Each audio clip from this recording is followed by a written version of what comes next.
한때 강성했던 후연의 도성은 이미 허물어진 지 오래고 그 자리는 사과밭으로 변해 있었다.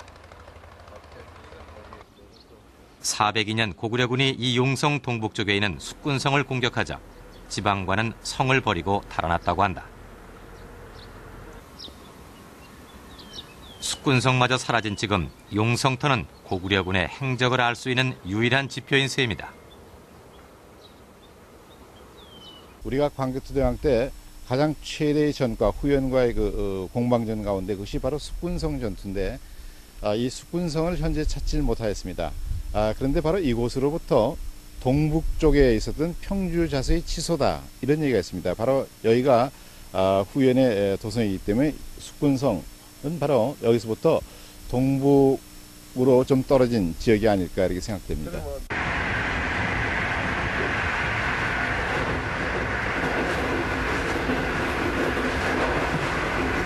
402년 숙군성 공격 후 고구려는 전혀 의외의 작전을 펼친다. 404년 고구려는 연군을 공격해 100명을 죽였다. 연군은 놀랍게도 현재 북경 지역이다.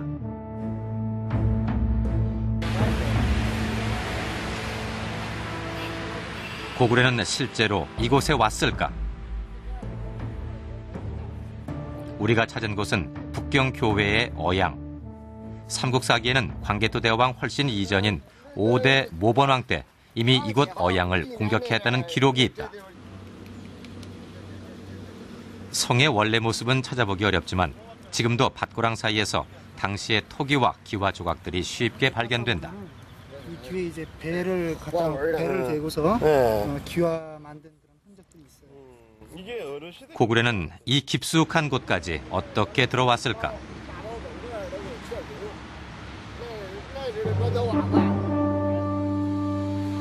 어양의 바로 북쪽엔 중국이 북방민족을 막기 위해 세운 만리장성이 있다.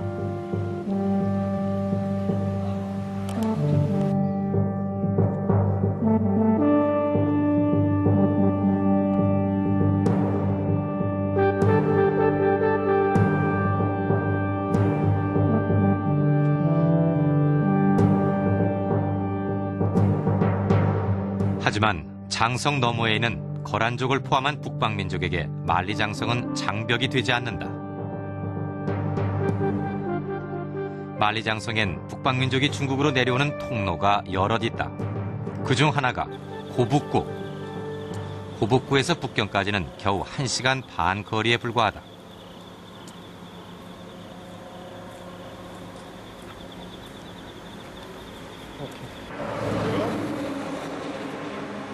그렇다면 광개토 대왕도 이 통로로 들어와 후연의 허를 찔렀을 것이다. 당시 후연이 어떻게 대응했는지를 알려주는 기록이 있다. 후연은 거란을 친 후 삼천리를 행군해서 고구려를 공격했다. 상식적으로는 도저히 이해할 수 없는 군사행동이다.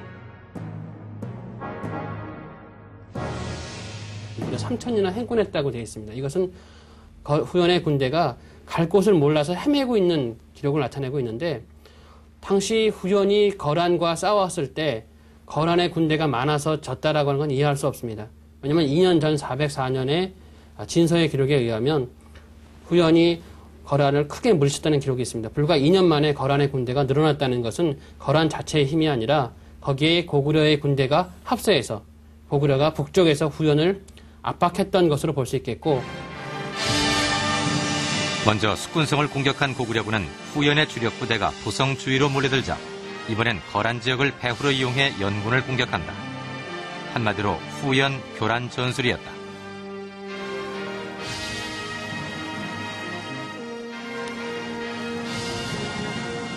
그리고 드디어 그 이듬해인 407년에 고구려는 대대적인 공세를 펼친다.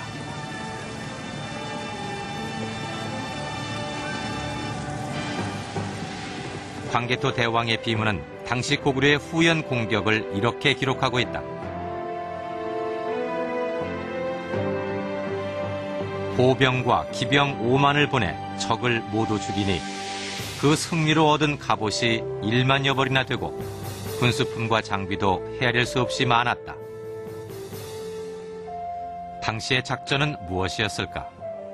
비문이 훼손돼 잘 보이지 않는 이 부분을 중국 학계의 광개토왕비 권위자인 왕건군을 비롯한 많은 학자들이 사방이라 해석한다. 비문에 보면은 407년 조항에 사방합전이란 글귀가 나오는데요. 사방이란 것으로 우리가 해석할 경우에는 수군 작전이 있을 가능성이 큽니다. 근데 고구려의 광개토 대왕은 전략적인 천재였습니다.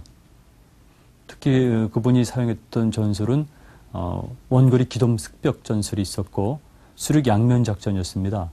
한 예를 들면은 396년에 고구려가 백제를 칠 때 광개토 대왕군은 육군과 약 3노로 추정되는 수군을 거느리고 전격 작전을 벌였거든요.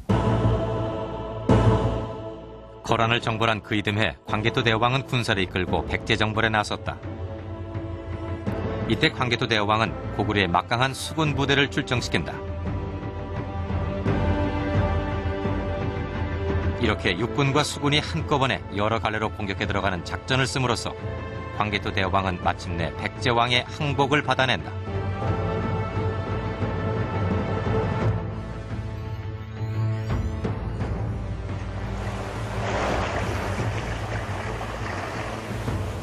백제 공략 11년 뒤인 407년 후연 공격에서도 광개토 대왕 특유의 원거리 기동 습격 작전과 수륙 양면 작전은 그대로 사용됐을 것이다.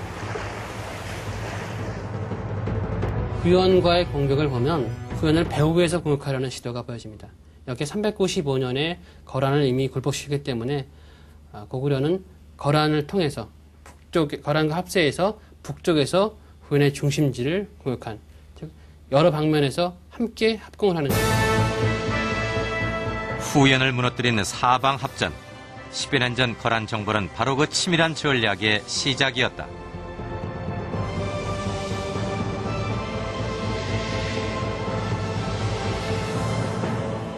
광개토 대왕이 후연을 공략하는 과정은 마치 한 편의 드라마를 보는 것과 같습니다.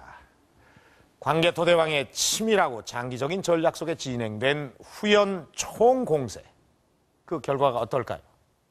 우리는 이 시기를 주목해 볼 필요가 있습니다. 이 고구려군이 대대적으로 이 후연의 전 지역을 공격하고 있을 때 후연의 수도에서는 쿠데타가 일어납니다. 그 과정에서 왕이 죽고 새로운 왕이 추대가 됩니다. 이 중국의 기록에는 당시의 상황을 알려주는 아주 흥미로운 기사가 있습니다. 풍발이 모영이를 죽이고 고운이 왕이 됐다. 이 쿠데타를 일으킨 실질적인 주역은 풍발이라는 사람입니다. 그가 바로 왕을 죽인 것입니다. 그런데 고운이라는 사람은 그렇다면 어떤 사람일까요? 이 고운의 할아버지는 이 후연이 고구려를 공격했을 때 끌려갔던 인질 중에 한 사람이었습니다. 바로 고운은 고구려 사람이었던 것입니다. 그렇다면 뭔가 좀 이상하지 않으십니까? 쿠데타를 일으킨 실질적인 주역인 풍발이 왕이 되지 않고 엉뚱하게도 고구려 사람인 고운을 왕으로 추대했다는 사실 말입니다. 고구려의 대군이 후연을 공격하고 있었다. 그때 후연의 수도에서는 쿠데타가 일어났다. 그리고 고구려 사람이 왕으로 추대됐다.